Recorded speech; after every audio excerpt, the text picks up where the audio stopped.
আজকে আমি রান্না করব রুই মাছ। রুই মাছটা চুলায় ভাজতে দিয়ে আমি চলে এসেছি বারান্দায়। আমার বারান্দার টবে নিজ হাতে লাগানো ধনিয়া পাতা দিয়ে আজকে হবে আমার রুই মাছের তরকারি। এই যে কিছু ধনিয়া পাতা কেটে নিলাম। এত সুন্দর ঘ্রাণ, একদম ফ্রেশ। তো আমার রুই মাছ ভাজা হয়ে গেছে। এখন আমি মসলাটা কষিয়ে নিচ্ছি। আজকে রুই মাছটা রান্না করব আলু আর বেগুন দিয়ে। সবজি আমি আগেই কেটে রেখেছিলাম। এখন সবজিগুলো দিয়ে দিচ্ছি আমি কষানো মসলার ভেতরে। আসলে রান্না করতে মাঝে, মাঝে খুবই ভালো লাগে।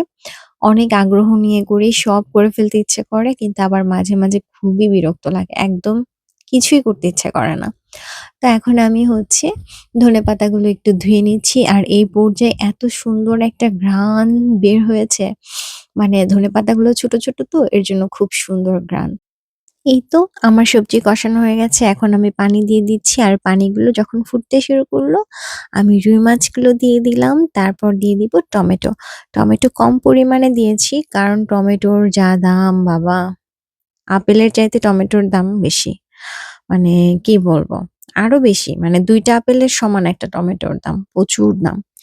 আর কাঁচামরিচ দিয়ে দিচ্ছি। এটাও আমার গাছের কাঁচামরিচ কিন্তু। নিজের গাছের কোনো কিছু দিয়ে রান্না করার মজাটাই আলাদা। এই তো লাস্টে দিয়ে দিলাম ধনেপাতা। আর হয়ে গেল আমার একদম বাংলাদেশি স্টাইলে রুই মাছের কারি।